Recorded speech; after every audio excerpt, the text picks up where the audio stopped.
10-10 और 12-12 साल की लड़कियां मोबाइल इस्तेमाल कर रही हैं। अब तो ऑनलाइन पढ़ाई के नाम पर बड़ी आसानी से उनके माँ बाप भी दे देते हैं मोबाइल का इस्तेमाल। वो इस 1 साल के लॉकडाउन में इतना सीख गई हैं कि उनको जो जियो की तरफ से और एयरटेल की तरफ से मिलने वाली 1 GB 1.5 GB उनको पूरे दिन इस्तेमाल करना है। फिर रात की तारीकी और अंधेरे में माँ बाप जब सो जाते हैं तब आपकी बेटी पढ़ने के बहाने अलग रूम में जाती है और फिर वो क्या क्या देखा जा रहा है वो सब बताने की जरूरत नहीं है। मेरे भाइयों, ये सब कुछ इसी मोबाइल की देन है। इसी ने जिनाकारी के सारे असबाब और रास्ते खोल दिए जो आज हमने अपनी बेटियों के हाथ में दे रखा है। यहाँ सुन सब रहे हैं, लेकिन किसी एक की मजाल ऐसी नहीं कि सुनने के बाद जाए और अपनी बेटियों के हाथ से मोबाइल छीने कि मेरी बेटी तुम्हें मोबाइल की क्या जरूरत है, तुम तो मेरे घर की जीनत हो, तुम तो मेरे जिगर का टुकड़ा हो, तुम किसी अपनी सहेली से बात करना है तो मेरे मोबाइल से बात कर लो, लेकिन मेरी बेटी तुम मोबाइल क्यों रखोगी, तुम मोबाइल क्यों चलाओगी। आज किसी बाप के अंदर इतनी हिम्मत नहीं जो अपनी बेटी से ये कह सके। अल्लाह के रसूल ने भविष्य की बातें बता दी और यहां तक बता दिया, निसाउन कासियातुन आरियातुन मुमीलातुन व माइलात। ओ लोगों, एक ऐसा जमाना आ जाएगा तुम अपनी आंखों से देखोगे औरतें लड़कियों को कि तुम देखोगे कि वो कपड़े तो पहने हुए होंगी, उनके जिस्मों पर कपड़े तो होंगे आरियात, लेकिन कपड़ा पहनने के बावजूद भी वो नंगी होंगी, कपड़ा पहनने के बावजूद भी बोरियां होंगी, कपड़ा पहनने के बावजूद उनके जिस्म नुमाया होंगे।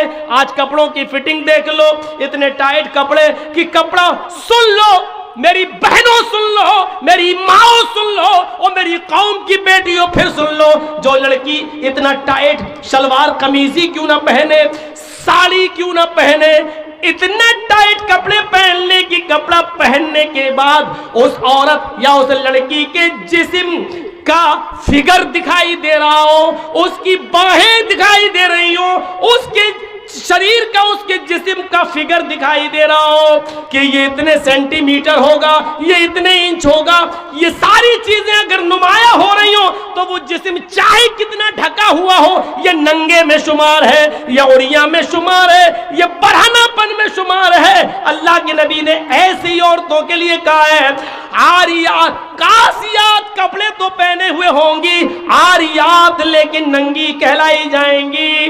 दुनिया फैशन परस्त कहे, आज की मीडिया फैशन कहे, तुम उसको ये कहो कि आजकल का फैशन है, लेकिन मुहम्मदुर रसूलुल्लाह की शरीयत में उनको नंगा कहा जाएगा।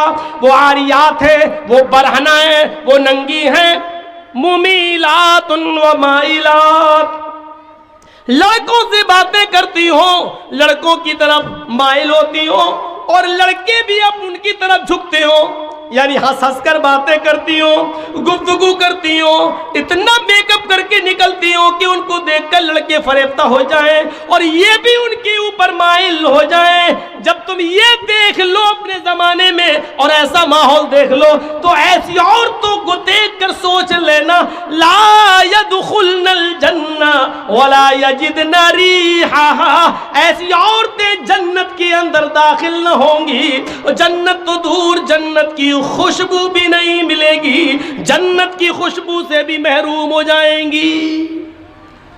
हमारे और आपके ऊपर है अपनी बेटियों को कैसे पहनाना है, कैसे कपड़े पहनाना है, क्या पढ़ाना है, कहां जाना है। यहां अच्छी बात है, अल्लाह का शुक्र है, सुना है लड़कियों का मदरसा चल रहा है, तालीम निस्वा बहुत जरूरी है औरतों की, लेकिन याद रखिएगा मेरे भाइयों, मदरसे के लोग मदरसे तक जिम्मेदार हैं। मदरसे के बाद जब आपकी बेटी आपके घर आएगी तो आप जिम्मेदार हैं, आपको देखना पड़ेगा। ऑनलाइन पढ़ाई माहौल है दीजिए, लेकिन आप वहां बैठिए, आपके पास टाइम नहीं है। आप अपनी बीवी को वहां बिठाइए कि मेरी बच्ची के पास बैठे, भाई को बिठाइए कि वो आपके पास बैठे। 1 घंटा 2 घंटा कमरे में बंद होकर वो पढ़ रही है ऑनलाइन और 2 घंटे के बाद फिर पढ़ाई खत्म, फिर हाँ थोड़ा सा काम कर रही हूँ। अब क्या काम कर रही, मैं ये नहीं कह रहा हूँ बदगुमानी करिए, लेकिन ये दरवाजे हैं, दरवाजे, चोर दरवाजे, चोर। सर्दियों के दिन का तो लड़कियां दुआ मांगती है, अल्लाह सर क्यों, अच्छा मौका होता है, लिहाफ अंदर डाल डाल के व्हाट्सएप चलाती हूँ, कौन देख रहा है, सर्दी है, हमारी बेटी सो रही है और पता चला कि अंदर मोबाइल चल रहा, व्हाट्सएप चल रहा है, गुफ्तगू चल रही है। इन चीज़ों ने दरवाजे खोले। आपको मालूम है हजरत मरियम की किफालत कर रहे थे हजरत जकरिया, और जब मरियम के पास मेहराब के अंदर, मस्जिद के अंदर बेमौसम फल आ गए। बेमौसम फल का मतलब समझ रहे, सेब का मौसम नहीं सेब देखा, केले का मौसम नहीं केला देखा, किसने, हजरत जकरिया ने। सूरह मरियम पढ़िए मेरे भाइयों, जैसे ही हजरत जकरिया ने मरियम के पास बेमौसम फल देखे, ये वही मरियम है जो इतनी पाक दामन है कि जिनको उनके किसी शौहर ने, किसी मर्द ने नहीं छुआ। अल्लाह ने इसी मरियम से ईसा को पैदा किया। ये वो मरियम है जिनकी पाक दामनी का ऐलान अर्श वाले ने, अल्लाह ने किया है। ये मरियम है जिनकी पाक दामनी का ऐलान अल्लाह ने किया, लेकिन इनके पास मस्जिद के अंदर जब बेमौसम फल देके जकरिया ने, इनकी सरपरस्त ने जब बेमौसम फल देके, तो हजरत जकरिया को गुस्सा आया। उन फलों को देखकर मरियम की तरफ देखा, अन्ना लके हाजा, आए मरियम ये क्या है, ये फल तेरे पास कहां से आ गया। तरबूज का मौसम नहीं तरबूज देख रहा हूं, खरबूजे का मौसम नहीं खरबूजा देख रहा हूं, आम का मौसम नहीं आम देख रहा हूं, ये बेमौसम फल तेरे पास कहां से आए। नेक थी, पाक दामन थी, किसी मर्द से उसने बात तक नहीं की थी, कोई उसका बॉयफ्रेंड नहीं था, इसलिए दिल की आवाज दिल से कहती है, आए जकरिया, आए मेरे सरपरस्त, आपने मुझे पाल पोस कर बड़ा किया है, मैं आपको धोखा कैसे दे सकती हूँ, ये किसी लड़के ने नहीं दिया है। यकीन कीजिए आपकी दी हुई तालीम का असर मेरे ऊपर चढ़ा रहेगा, ये किसी बॉयफ्रेंड ने नहीं दिया है। कालत हुआ मैंने इंदिल्लाह, चीख कर कहती है मरियम, आए मेरे सरपरस्त, ये अल्लाह की तरफ से आए हैं, ये बेमौसम फल कोई फरिश्ता लाया है, किसी लड़के का इसमें कोई हाथ नहीं। जब मरियम की क्लास ली जा सकती है, जब अल्लाह की इस नेक बंदी की क्लास ली जा सकती है, और इसका सरपरस्त बेमौसम फल के बारे में मरियम से पूछ सकता है, तो आपको अपनी बेटियों पर कैसे भरोसा हो गया है, कैसे सवाल नहीं करते। ये मोबाइल तेरे पास कहां से आया है, तू घर से गई थी, तेरे हाथ में रुमाल नहीं था, अब ये रुमाल तेरे पास कहां से आया है, तू घर से एक किताब लेके निकली थी, अब ये 3 किताबें और कॉपी लेकर आई, ये कहां से आई है। तेरे मोबाइल में बैलेंस नहीं था, आज 200 रुपए का बैलेंस ये तेरे मोबाइल में कहां से आ गया है। तेरे मोबाइल में तेरे डैडी, तेरे अब्बू के अलावा किसी का नंबर नहीं था, ये 4-5 जगहों की मिस बैलेंस पड़ी है, ये नंबर किसके है। तुम्हें शर्म नहीं आ सकती, तुम अपनी बेटियों से ये सवाल नहीं कर सकते हो। जब मरियम से सवाल किया जा सकता है, वो मरियम जिनको अल्लाह ताला ने पाक दामन कहा है, जिसकी पाक दामनी का ऐलान अल्लाह ने किया है, जब उस पाक दामन औरत से सवाल किया जा सकता है, तो हम और आप कौन हैं। मेरे भाइयों, अपनी बेटियों पर इतना भरोसा किए बैठे हैं, करना पड़ेगा हिसाब, लेना पड़ेगा हमें अपनी बेटियों का हिसाब, और नहीं लेते हो तो तैयार रहो, पिलानेंगे हो चुकी हैं हमारी बच्चियां, दूसरों की बहुएं बनेंगी और गैर मुस्लिम बच्चे पैदा करेंगी। अब उनके पेट से पैदा होने वाले बच्चों के नाम लक्ष्मण, रामचंद्र, हनुमान, यही सब रखे जाएंगे। इंतजार करो आप उस वक्त का। बात तो सही है मौलाना, लेकिन इतनी देर तक के लिए सही है, बस इतनी देर तक के लिए, जितनी देर के लिए हम यहां बैठे हुए हैं, उतनी देर के लिए यहां से जाएंगे, हंसते हुए जाएंगे, लड़ते हुए जाएंगे, अपनी साइकिल और गाड़ियां निकालते हुए यहां से हट हट, पहले हम निकल रहे, हट जी, वही पुरानी रविश पे हम आ जाएंगे, और ज्यादा मौका मिला तो रविश ही बदलेंगे नहीं, सेल्फी लेने की, मौलाना साहब का फोटो ले लें, अपने साथ ले लें, हम अपने दोस्तों को शेयर करेंगे, ये साबित करेंगे कि देखो जर्जी साहब से मिलके आए। इन चीजों ने आज दीन का शौक निकाल दिया है, जलसों को रस्म रवाज का मालिक बना दिया है। जलसों में दीनदारी आए तो कहां से आए, जलसों से इबरतें मिले तो कहां से मिले, जब जलसों में रस्म रवाज आम हो जाए। मेरे भाइयों, सेल्फी लेने के चक्कर में, फोटो लेने के चक्कर में आदमी एक दूसरे के साथ लड़ मरे, इतनी इजाजत नहीं है शरीयत के अंदर। ये वीडियो बन रहा है, एक हद है, चलिए चैनल पे डाल दिया जाएगा। आज जर्जी साहब भाटोल बंगाल में उत्तर दिनाजपुर में है, कल ये तकरीर पूरी दुनिया में पहुंच जाएगी। एक मकसद है, लेकिन आपके साथ सेल्फी का क्या मकसद है? आप क्या करेंगे? शरीयत ऐसी सेल्फियों को हराम करार देती है जो जिसका कोई मकसद ना हो। मेरे भाइयों याद रखिए, मेरी बिल्कुल इजाजत नहीं है कि आप कोई मेरी सेल्फी ले, और इसके बावजूद अगर आप लेते हैं तो उसके गुनाहगार आप हैं, हम नहीं, क्योंकि हम मना कर चुके हैं। रस्म रवाज छोड़िए, आइए कुछ दीनी शौक पैदा करिए अपने अंदर, दीनी शौक पैदा करिए, रस्म रवाज से उठिए। बात आगे निकल गई तो ये दो ही चीजें हुई, 8 चीजों पे चलना है। अल्प, ये जो बैठे उनकी बात सही है भाई, आप लोग थोड़ा सा बैठ जाइए या इधर हो जाइए, उनको देखने दीजिए, वो भी तो बेचारे इतनी दूर से आए हैं। बैठ जाइए आप लोग, बस बैठिए, ठीक है। तो मेरे भाइयों, उसके अंदर 8 खूबियां पाई जाएंगी। कौन कौन सी? कम बोलेगा, दूसरी मुस्तकबिल की, फ्यूचर की बातें बताएगा, तीसरी चीज ज्ञानी होगा। ज्ञानी, अल्लाह के रसूल सल्लल्लाहु अलैहि वसल्लम को तो अनपढ़ कहा जाता है, उम्मी, और महाभारत कह रही हो ज्ञानी होंगे। इसमें कोई शक नहीं कि अल्लाह के रसूल सल्लल्लाहु अलैहि वसल्लम अनपढ़ थे इस माना में कि आपको दुनिया में किसी ने पढ़ाया नहीं था, आपका कोई उस्ताद नहीं था। जब आपको यह कहा जाए कि उम्मी थे तो उसका 2 माना है। एक माना तो ये था, उसका एक माना ये है आप उम्मी थे नहीं अनपढ़, इसका माना ये होगा कि आपको दुनिया में किसी ने पढ़ाया नहीं।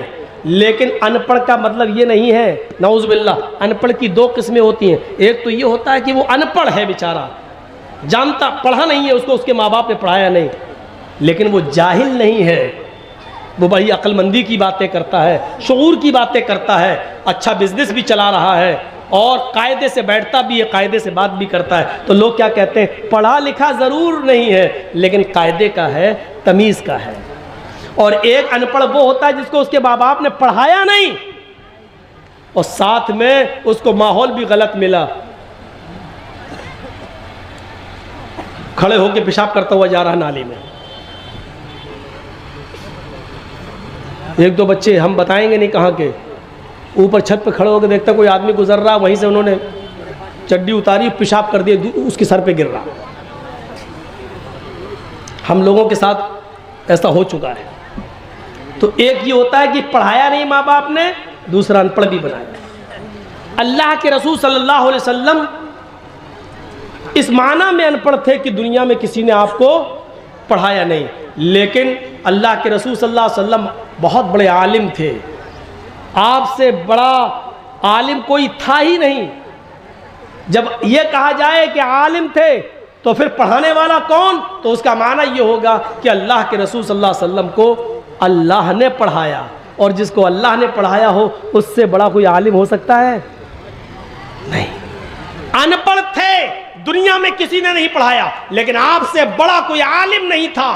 क्यों? क्योंकि अल्लाह ने पढ़ाया। और खुद अल्लाह ताला ने फरमाया, सूरह आला पढ़िए, सूरतुल आला पढ़िए, और देखिए क्या कहा, सनुक़रिउ का फला तंसा, सनुक़रिउ का फला तंसा। आए मोहम्मद सल्लल्लाहु अलैहि वसल्लम, हम आपको ऐसा पढ़ाएंगे कि आप भूलेंगे नहीं। क्या कहा अल्लाह ने?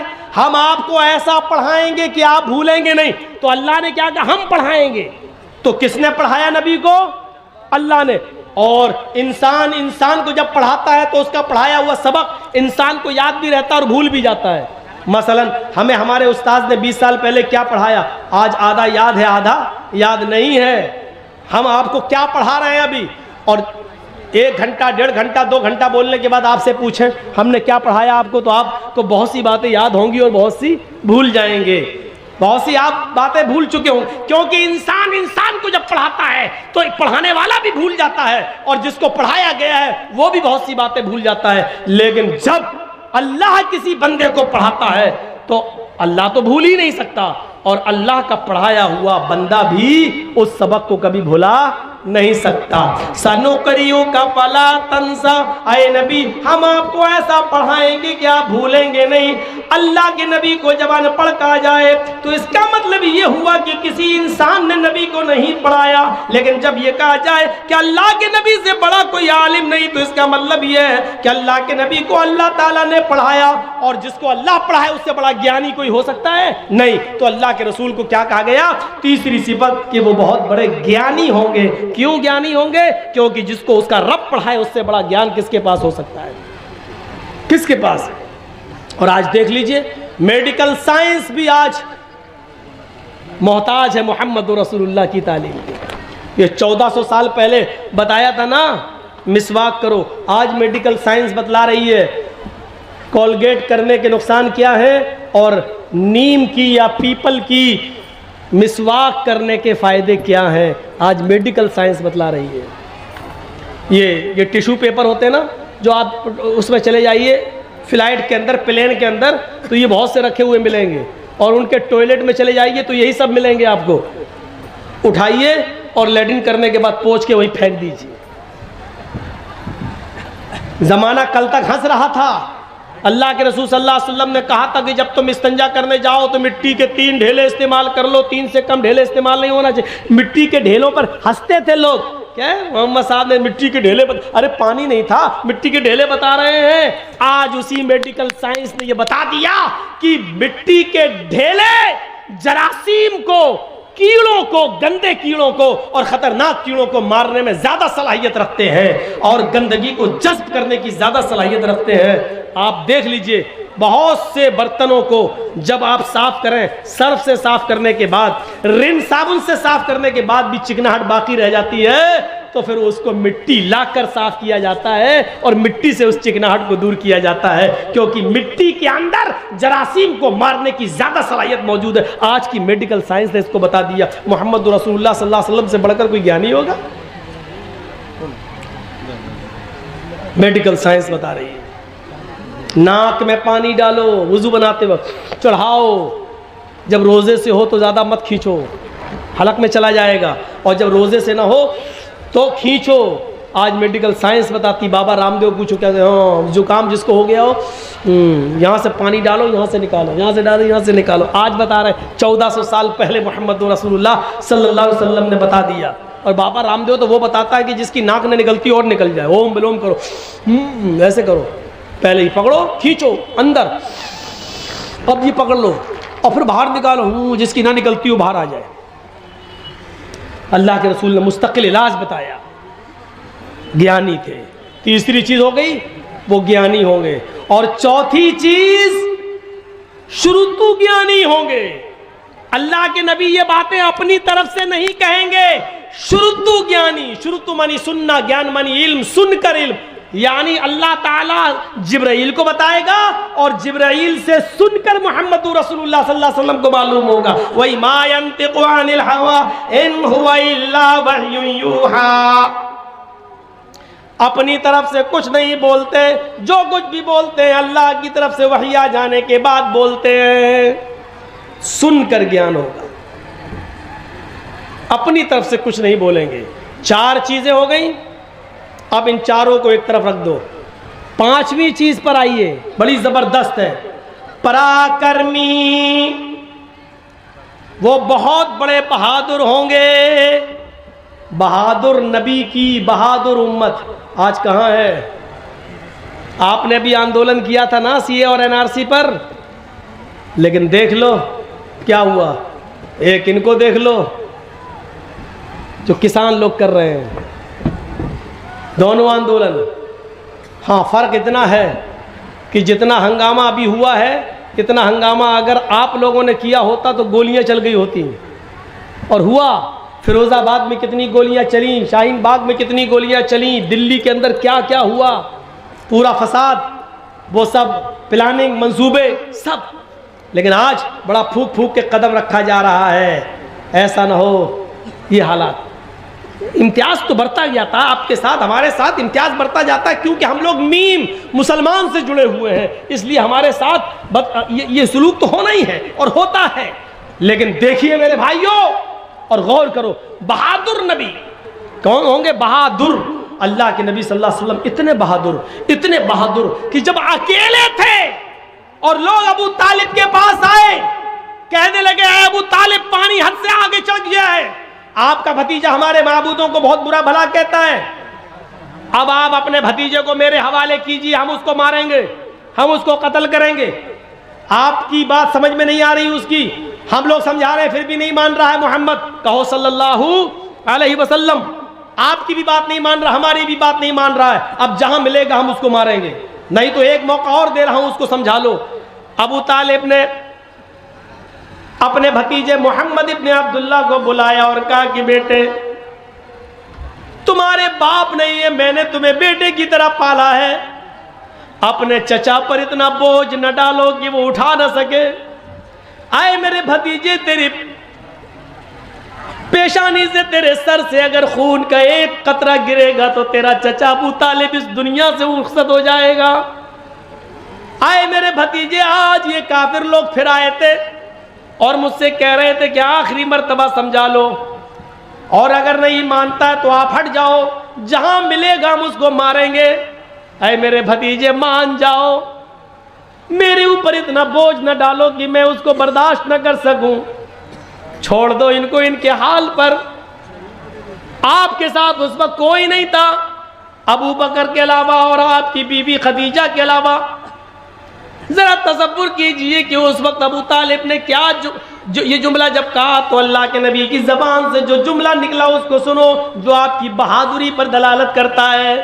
आए चचा जान, आज के बाद मैं आपके ऊपर बोझ नहीं बनूंगा, आप अपने आप को मुझसे अलग करना चाहते हैं तो कर लीजिए, लेकिन आप ये चाहते हैं कि मैं उस दावत को देना छोड़ दूं जो अल्लाह ने मेरे ऊपर फर्ज की है, जिसको पहुंचाना मुझ पर से मेरी जिम्मेदारी है।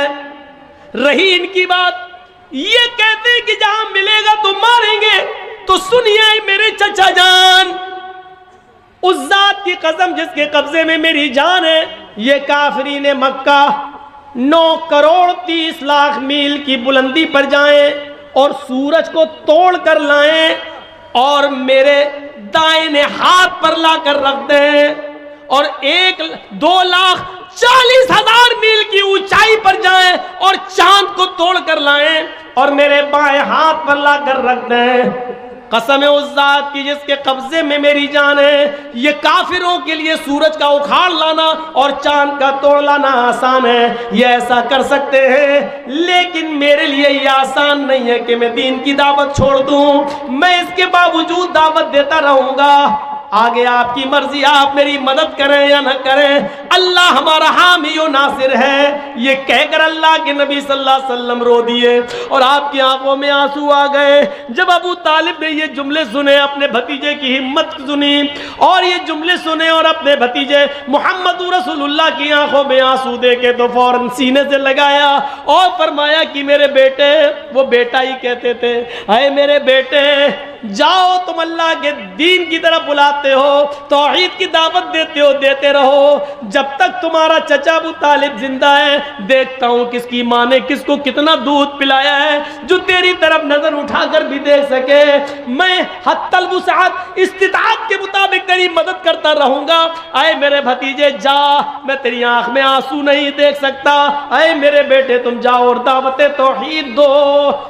आपके ये जुमले कि ये सूरज ले आए, चांद तोड़ लाएं, दाएं बाएं हाथ पर रख दे, फिर भी मैं नहीं मानूंगा, आपकी बहादुरी की तरफ इशारा करता है। ये बहादुरी थी, पराक्रमी वो बड़ा बहादुर होगा। एक मर्तबा अल्लाह के नबी बाजार का सफर कर रहे हैं, रास्ते में एक मुकाबला हो रहा है कुश्ती का, दंगल। हम लोगों के यहाँ पर भी होते हैं ना दंगल, कुश्ती लड़ी जाती है, दंगल हो रहा है। दंगल का बड़ा शौक था उस जमाने में, देखने लगे दंगल। उसमें एक पहलवान था जिसका नाम था रुकाना, उसको कोई नहीं हरा पाता था। जैसे आजकल भी बहुत बड़े बड़े वो पैदा हो गए ना, वो खली वली का तो हम नहीं जानते, उनसे भी बड़े बड़े पड़े हुए हैं, घूसे उसे मुक्के उक्के मारते। तो उस ज़माने में एक बहुत बड़ा पहलवान था जिसका नाम था रुकाना, वो हारता ही नहीं था कभी। तो उसका मुकाबला चल रहा था और वो सबको उठा उठा के पटकता जा रहा था। अल्लाह के नबी ऐसी देखने के लिए खड़े हो गए। उसने जब देखा मोहम्मद इब्ने अब्दुल्ला तो उसने चैलेंज कर दिया। उसने ऐसी कहा है मोहम्मद इधर आओ, आओ तुम भी आ जाओ, तुम्हें बड़ा भरोसा है ना तुम्हारे अल्लाह पर, तो आओ ना लड़ लो। आपने कहा रुकाना मैं लड़ने नहीं आया, मैं देखने आया हूं कि ये दंगल क्या है। उसने मुस्कुराते हुए सब लोगों के सामने चीख कर कहा, आए मोहम्मद अगर तुम मुझे उठाकर पटक दो, अगर तुम मुझे हरा दो तो मैं इस्लाम कबूल कर लूंगा।